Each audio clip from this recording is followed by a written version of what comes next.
चलिए तो शुरू की जाए भैया। कॉन्स्टिपेशन क्या है, कौन बताएगा जी? हैं? कब्ज मतलब कॉन्स्टिपेशन मतलब कब्ज या कब्ज मतलब कॉन्स्टिपेशन है, उसका मतलब बीमारी। और बीमारी मतलब कब्ज का बीमारी मतलब स्टूल काटने से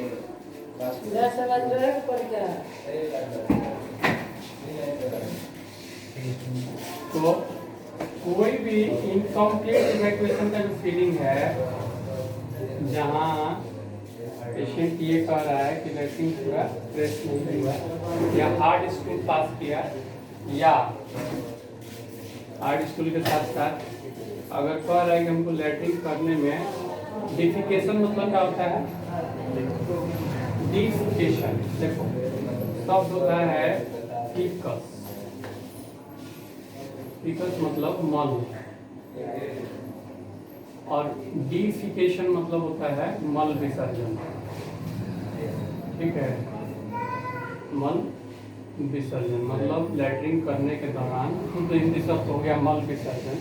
लैट्रिन करने के दौरान अगर किसी को दिक्कत हो रहा है, या हार्ड स्टूल पास कर रहा है, या लैट्रिन तो हो गया लेकिन उसको फीलिंग हो रहा है कि अभी कुछ बचा हुआ है अंदर, तो इसको कहेंगे कि मरीज को क्या है, मेडिकली भाषा में कब्ज है या कॉन्स्टिपेशन है।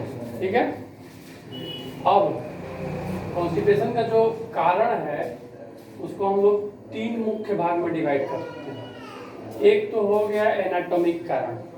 एनाटॉमिक मतलब बनावट, बनावट में कहीं दिक्कत आ रहा है, उसकी वजह से लैट्रिन होने में परेशानी है, तो एनाटॉमिकल कॉज कहा जाएगा उसको। दूसरा है ड्रग इंड्यूस्ड, और तीसरा है मेटाबॉलिक कॉज। तो एनाटॉमिकल कॉज में दो तरीके का कारण होगा, एक तो कॉन्जेनाइटल होगा जन्मजात, और दूसरा है एक्वायर्ड, जितना जो जन्म से है, और एक जो उसमें पैदा तो ठीक हुआ था लेकिन बाद में जाके एक्वायर कर लिया, अर्जित कर लिया।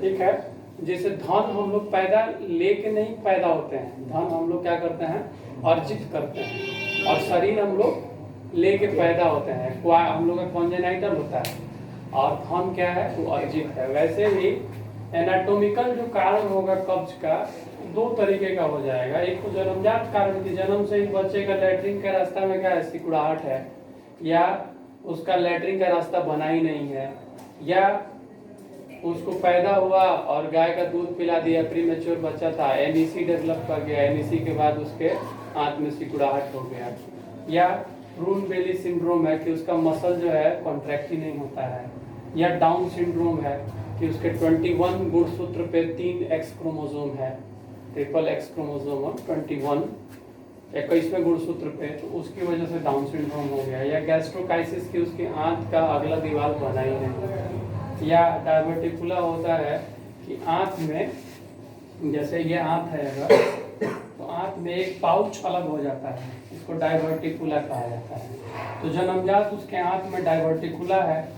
अब डायवर्टिकुला की वजह से क्या होता है कि वो उसको जब यहाँ डायवर्टिकुला में इन्फेक्शन होगा ना, ये सूज जाएगा, और उसकी वजह से इसको लैट्रिन पास करने में दिक्कत होगा, डायवर्टिकुलोसिस हो सकता है। इसके अलावा जन्मजात दिक्कत में स्पाइनल कॉर्ड का डिफेक्ट हो सकता है, जैसे हम लोग उस समय डिस्कस किए थे कि उसका कॉर्ड बीच में टिथर्ड हो, मतलब कॉर्ड नीचे जाके स्पाइनल कॉर्ड और डिवाइड कर गया हो, ठीक ना। तो इस कंडीशन में, या स्पाइना बाइफिडा, उसके बाद स्पाइनल कॉर्ड ट्रामा हो, मतलब पैदा होने के समय में ही स्पाइनल कॉर्ड में चोट लग गया, जहाँ से लैट्रिन के रास्ते का मान लीजिए कि सप्लाई करने वाला नस जो निकलता है वही डैमेज हो गया, तब भी इस तरीके की दिक्कत। तो इसमें जो कॉन्स्टिपेशन का प्रॉब्लम होगा, इसमें वो जन्मजात होगा, जन्म से कब्ज होगा। ठीक है, इसके अलावा जन्मजात वाले में जैसा हम लोग डिस्कस किए थे कि जो इंटेस्टाइन की दीवार है, इसको सप्लाई करने वाला जो नर्व है वो नर्व का सप्लाई ही ना हो एक खास हिस्से में, तो नर्व सप्लाई के चलते ही ये हिस्सा मान लीजिए मोबाइल है, ये चल रहा है, इसमें जो कुछ भी है वो आगे की तरफ बढ़ रहा है। अगर ये नर्व सप्लाई इसका नहीं होगा तो इसकी मोटिलिटी क्या हो जाएगी, कम हो जाएगी, चाल कम हो जाएगा, तो इसमें जो भी चीज आएगा वो आगे की तरफ मूव नहीं कर पाएगा। नतीजा क्या होगा कि ऐसा पेशेंट जन्म से ही ऑक्यूपेशन का रहेगा, कब्ज का पेशेंट रहेगा, तो उसको हम लोग बोले कॉन्जेनाइटल मेगा कोलन। जन्म से ही उसका आंत का एक हिस्सा क्या है, मेगा है, मेगा मतलब बड़ा।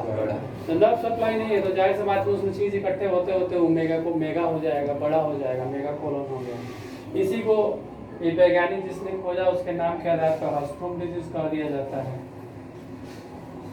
ये वाला दिक्कत कई बार ऑब्स्ट्रक्शन की तरह प्रेजेंट करेगा, मतलब एकदम उसका आंत का चाल नहीं मिलेगा, पेट फूल जाएगा।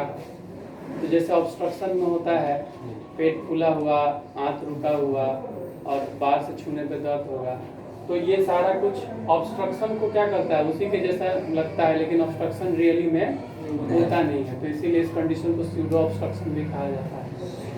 तो ये सब टोटल कारण जो इधर आप देख रहे हैं ये सब है जन्मजात कारण। जन्म से ही कब्ज का शिकायत अगर है तो इन चीज़ों पे हम फोकस करेंगे। अब मान लीजिए एक आदमी ऐसा बच्चा आ रहा है या सियाना आदमी आ रहा है जो जन्म से तो ठीक था, बाद में उसको कब्ज की शिकायत रहने लगी, तो जब बाद में कब्ज की शिकायत रहने लगी तब हम इन चीज़ों के बारे में सोचेंगे। तो उसमें बाद वाले में एनाटॉमिकल प्रॉब्लम में सब एक्यूट इंटेस्टाइनल ऑब्स्ट्रक्शन होता है कि अचानक आंत चलते चलते रुक गया, या इंटुससेप्शन आंत के अंदर आंत घुस गया, तब भी आंत की चाल क्या होगी, कम हो जाएगी। या वॉल्वुलस डेवलप कर गया। वॉल्वुलस होता है ना कि आंत, जैसे मान लो कि आंत है ऐसे, तो ये आंत ना ऐंठ गया अपने ही एक्सिस, यहाँ पे ऐंठ गया, ऐंठ के घूम गया पूरा, तो यहाँ क्या होगा, ये पूरा एक बैंड की तरह क्रिएट हो जाएगा, जैसे रबड़ बैंड होता है, तो यहाँ का मटेरियल इधर पास ही नहीं होगा, तो एक वॉल्वुलस डेवलप कर जाए। या माल रोटेशन होता है कि मान लीजिए कि ये आपका छोटा आंत ठीक है, यहाँ बड़ी आंत है, यहाँ पे बड़ी आंत है,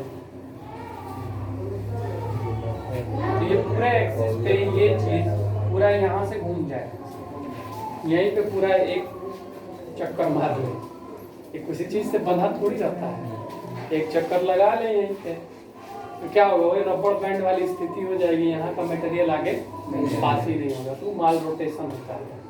या मान लो जब बच्चे को स्कैरिस वर्म का इन्फेस्टेशन है, बड़ा बड़ा इतना बड़ा बड़ा होता है सब, और गुच्छा बना लिया यहाँ पे या यहाँ पे, गुच्छा बना लिया स्कैरिस का, क्या होगा, ऑब्स्ट्रक्शन कर देगा कि नहीं, और लैट्रिन नहीं पास होगा। इसके अलावा पाइल्स हो, हेमरॉइड्स हो या फिस्चुला हो। पाइल्स, हेमरॉइड्स और फिस्चुला में क्या अंतर है? पाइल्स मतलब ना कि जो नॉर्मल बवासीर होता है जिसमें कोई गांठ नहीं होता है, ब्लीडिंग नहीं होगा, केवल लैट्रिन करने में दर्द होगा, छनछन आएगा, तो उसको हम लोग पाइल्स बोलते हैं। और जहाँ पे ब्लीडिंग होता है उसको, उसमें गांठ रहता है, गांठ छिलता है तो ब्लीड करने लगता है, उसको हम लोग हेमरॉइड कहते हैं। और फिस्चुला तो होता है कि अब मान लो ये लैट्रिन का रास्ता है, तो लैट्रिन यहाँ से भी आ रहा है और इस दीवार से भी कहीं से आ रहा है, मतलब कि लैट्रिन का रास्ता यहाँ से कोई कनेक्शन बना दिया अपना, एक रास्ता बना दिया, तो इसको हम लोग भगंदर या फिस्चुला कहते हैं। तो ये सब भी कंडीशन में चूँकि नीचे पेन है, पेनफुल कंडीशन है, दर्द वाला स्थिति है, तो आमतौर पे छोटे बच्चों में पाइल्स फिस्चुला होता नहीं है। एडल्ट में ही मान के चलो कि प्रॉब्लम ज़्यादा मिलेगा तुमको, बच्चों में कभी कभी रेयरली मिलता है, ठीक है ना। तो ये कारण भी होगा, जब यहाँ पेन होगा तो ये आदमी लैट्रिन पास करना नहीं चाहेगा, और नतीजा होगा कि इसका लैट्रिन क्या होगा, सूखते जाएगा, सूखते सूखते ये टाइट हो जाएगा और फिर लैट्रिन पास करने में इसको परेशानी होगी, ठीक है राहुल। तो पाइल्स और फिस्चुला की वजह से भी कॉन्स्टिपेशन व्यक्ति को हो सकता है, और जिसको कॉन्स्टिपेशन होगा उसको पाइल्स और फिस्चुला होने के चांसेस बढ़ जाएगा। ये दोनों वाइस एंड वर्सा काम करता है। मतलब अगर किसी का पेट साफ नहीं हो रहा है तो उसमें पाइल्स और फिस्टुला होने का उम्मीद क्या होगा, बढ़ जाएगा, क्योंकि वो जोर लगाएगा यहाँ पे, जोर लगाएगा लैट्रिन करने के लिए। जोर लगाने के क्रम में क्या होता है, देखो ये है तुम्हारा एनल कैनाल, ठीक है। अब एनल कैनाल को फीड करने वाला ये सुपरफिशियल वेन है, मान लो ये इसकी दीवार को अंदर अंदर सप्लाई दे रहा है। अब जब आप जोर लगाइएगा ना तो इसका प्रेशर इस पे भी पड़ेगा। प्रेशर पड़ते पड़ते एक स्थिति आएगा कि ये बाहर की तरफ ऐसे फूल जाएगा, ऐसे। यही हेमोरॉइड का रूप पकड़ लेगा। तो कॉन्स्टिपेशन अगर लंबा टाइम रहे किसी को तो हेमोरॉइड डेवलप कर जाएगा। हेमोरॉइड डेवलप करेगा तो फिर उसकी वजह से कॉन्स्टिपेशन क्या होगा, उसका और बढ़ जाएगा। तो इस तरीके से ये एक दूसरे में गुत्थम गुत्था रहते हैं इसका, ठीक है। अब इसके बाद हम लोग बात करेंगे कि दवाइयाँ कौन कौन सी हैं जो कि कब्ज क्रिएट करती हैं। तुम्हारे यहाँ जो जो दवाइयाँ चलती हैं उसमें कौन कौन दवा कब्ज बना देगा, बताओ। कोडिन का सिरप पिलाओगे तो फाल्कोडिन का, टेडिकॉप, आयरन और एल्युमिनियम हाइड्रोक्साइड का जो जेल आता है डाइजीन, वो भी। इसके बाद एल्युमिनियम हाइड्रोक्साइड जनरली करता क्या है, बाइंड कर देता है कैल्शियम को। कैल्शियम बाइंड करके लेके बाहर हो जाएगा। नतीजा कैल्शियम की कमी होगी ना, सॉरी, कैल्शियम को बाइंड नहीं करता है। एल्युमिनियम कंटेनिंग जो भी एंटासिड है उसका मैकेनिज्म अलग है, वो देखना तुम लोग आज की काहे ये करता है, ये किस वजह से कॉन्स्टिपेशन कर रहा है। एल्युमिनियम कंटेनिंग एंटासिड कैल्शियम का एंटागोनिस्ट होगा, मतलब शरीर में जो भी चीज कैल्शियम को बढ़ाएगा वो तुम्हारा कॉन्स्टिपेशन कारण बनेगा। नार्कोटिक ड्रग्स में जितना अफीम से पैदा हुआ चीज है, अफीम वाला, तो जितना वजह से एक अलावा पैंक्रियाटिक एंजाइम हमने क्या पैंक्रियोफ्लाइट वगैरह आवेला, उन सब भी इंटेस्टाइनल थोड़ा सा रुकावट करेला और जो है चलते कॉन्स्टिपेशन हो जाला। लेड के हम बात, लेड वाला बात किए थे, इससे लेड किस चीज़ में मिलता है, मांगुर मछली में, या बच्चा मट्टी खाता है, या बहुत सारे लोग जो है लोहे के बर्तनों में खाते हैं भोजन बना के, तो उनमें लेड की मात्रा क्या होती है, बढ़ जाएगी। लेड बढ़ेगा तो वही लेड डिपॉजिट हो जाएगा जगह जगह बॉडी में। इंटेस्टाइन में डिपॉजिट होगा तो इंटेस्टाइनल जो मूवमेंट है उसको क्या करेगा, कम कर देगा, जिसकी वजह से पेशेंट में कब्ज रहेगा। विटामिन डी अगर एक्सेस मात्रा में, मान लो कि आजकल तो विटामिन डी का ट्रेंड चल रहा है, बहुत ज़्यादा विटामिन डी आप ले लें।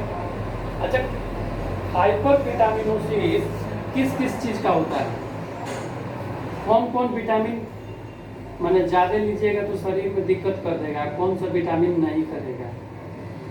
हाइपर विटामिनोसिस कौन से विटामिन का होगा, देखिए दो तरीके का विटामिन है हम लोग के पास, एक वाटर सॉल्युबल है, ठीक है, माने पानी में घुलनशील विटामिन है, और एक फैट सॉल्युबल है जो कि वसा में घुलनशील है। तो जो वाटर सॉल्युबल होता है विटामिन, फैट सॉल्युबल में कौन कौन है, ए, डी, ई और के, 4 विटामिन फैट सॉल्युबल है जो कि चर्बी में घुलनशील है। तो इसका मतलब हुआ कि इसको अगर आप ज़्यादा, जैसे वाटर सॉल्युबल, बाकी जितना है रेस्ट विटामिन जितना है वो सब वाटर सॉल्युबल होता है। तो बाकी कोई भी बी कॉम्प्लेक्स लीजिएगा, चाहे जितना मात्रा में लीजिएगा, लैट्रिन पेशाब के रास्ता से बाहर हो जाएगा, तो उसका कभी हाइपर विटामिनोसिस नहीं होगा। विटामिन डी का हाइपर विटामिनोसिस नहीं होगा, लेकिन ए, डी, ई और के अगर इसको आप ज़्यादा मात्रा में लीजिएगा तो इस शरीर में क्या होगा, डिपॉजिट हो जाएगा और उसके हाइपर विटामिनोसिस की वजह से उससे रिलेटेड सिम्टम आएगा। तो इसमें हम लोग विटामिन डी अगर हाइपर मात्रा में ले लें तो उसके एक्सेस की वजह से भी कॉन्स्टिपेशन हो जाएगा, ठीक है, याद रखना ये चीज़। इसके अलावा एंटी डिप्रेसेंट में तुम्हारा जितना SSRI आता है, एसिटेलोफेराम से लेके और तुम्हारा क्या नाम है कि फ्लुऑक्सीटिन वगैरह जो भी है, ये सब कॉन्स्टिपेशन कॉज करता है, क्योंकि जितना एंटी डिप्रेसेंट है ना वो सब सेरोटोनिन का लेवल बॉडी में बढ़ा देगा। सेरोटोनिन मतलब क्या है कि एक तरीके से just like anti cholinergic action होता है, शरीर का सब चाल क्या करेगा, कम करेगा। एंटी कोलिनर्जिक दवाइयाँ भी यही करती हैं। एंटी कोलिनर्जिक दवाई में कोई उदाहरण,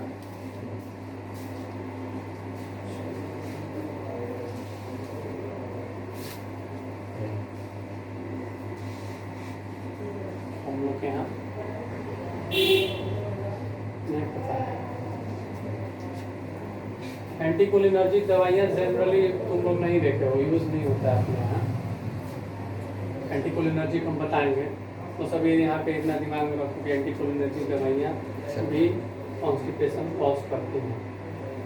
इसके अलावा मेटाबॉलिक कॉज में देखो, एक चीज़ समझ लो कि ये दो चीज़ तो तभी गड़बड़ होगा, कैल्शियम और पोटेशियम, जब बच्चा बीमार होगा।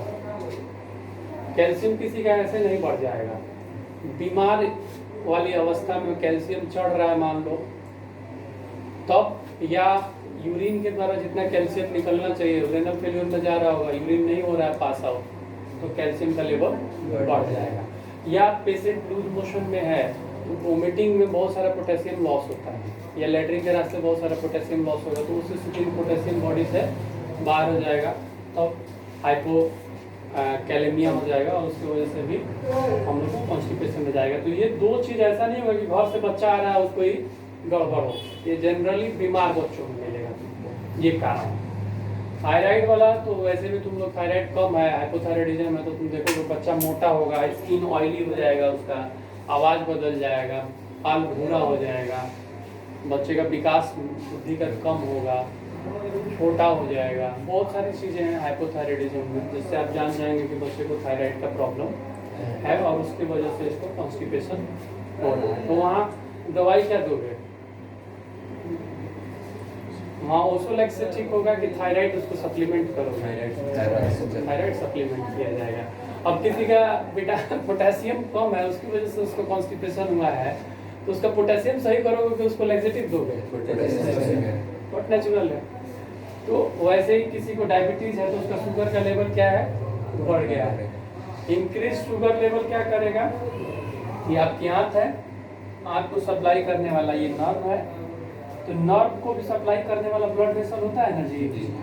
तो जब ब्लड शुगर लेवल बढ़ेगा तो ये जो खून की नलियाँ जो नर्व को सप्लाई कर रही हैं, इनकी सप्लाई क्या हो जाती है, कम हो जाती है, और उसकी वजह से इन नसों में जितना ब्लड जाना चाहिए उतना नहीं जाएगा। नतीजा होगा कि ये नसें इस आंत की जो मोटिलिटी है उसको क्या करेंगी, कम उत्तेजित होंगी, तो आंत कम चलेगा, तो नतीजा होगा कि लैट्रिन जो जहाँ है वहाँ पड़ा रहेगा, आगे मूव नहीं करेगा। ठीक है।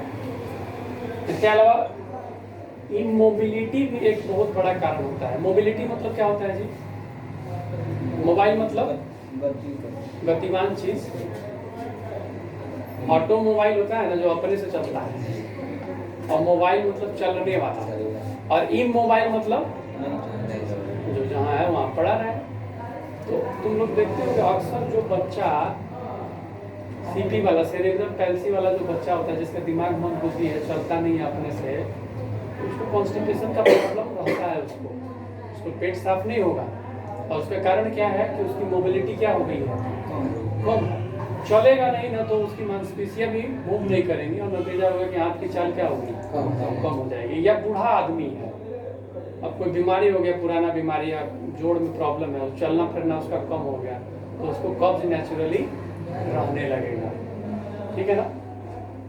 सीलिएक डिजीज की हम लोग बात किए थे कि ग्लूटेन हाइपरसेंसिटिविटी की वजह से, जैसे गेहूं और इससे गेहूं, मैदा और सूजी में जो ग्लूटेन होता है, वो ग्लूटेन अगर अर्ली एज में बच्चे को इंट्रोड्यूस कर दिया जाए, 8 महीने से पहले खिला दिया जाए गेहूं और गेहूं से बनी चीज़ें, तो ऐसे बच्चों की आंत में हाइपर सेंसिटिविटी डेवलप कर जाता है। मतलब जब भी वो ग्लूटेन से बनी चीज़ें खाएगा, गेहूं, मैदा और सूजी से बनी चीज़ें खाएगा, तो उसकी आंत में सूजन हो जाएगा, और सूजन की वजह से उसकी आंत की चाल क्या होगी, कम होगी, और उसकी वजह से उसको कॉन्स्टिपेशन भी हो सकता है या डायरिया भी रह सकता है। दोनों डोमिनेंसी हो सकता है सीलिएक डिजीज में। इसी तरीके से कोई व्यक्ति डिप्रेशन का मरीज है, तो डिप्रेशन वाले लोगों में भी अक्सर देखा जाता है कि इनमें कॉन्स्टिपेशन और कब्ज की शिकायत रहती है। ठीक है ना। इसके अलावा CMPI की बात किए थे हम लोग, काऊ मिल्क प्रोटीन इंटॉलरेंस। कोई व्यक्ति अगर बच्चे को गाय का दूध पिला रहा है या भैंस का दूध पिला रहा है, उसके प्रोटीन अगर बच्चा टॉलरेट नहीं कर रहा है तो उस प्रोटीन की वजह से उसकी आंत की दीवार में क्या होगा, श्लेष्मल झिल्ली में सूजन होगा, और इस सूजन की वजह से आंत की चाल क्या हो जाएगी, कम हो जाएगी, और नेचुरली उसको कॉन्स्टिपेशन या डायरिया दोनों में से कोई एक चीज़ डोमिनेंटली रह सकता है।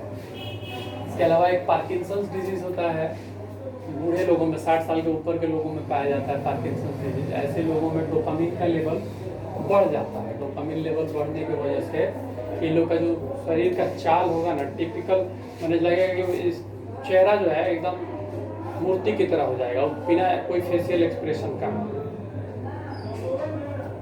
और चाल कैसे होगा,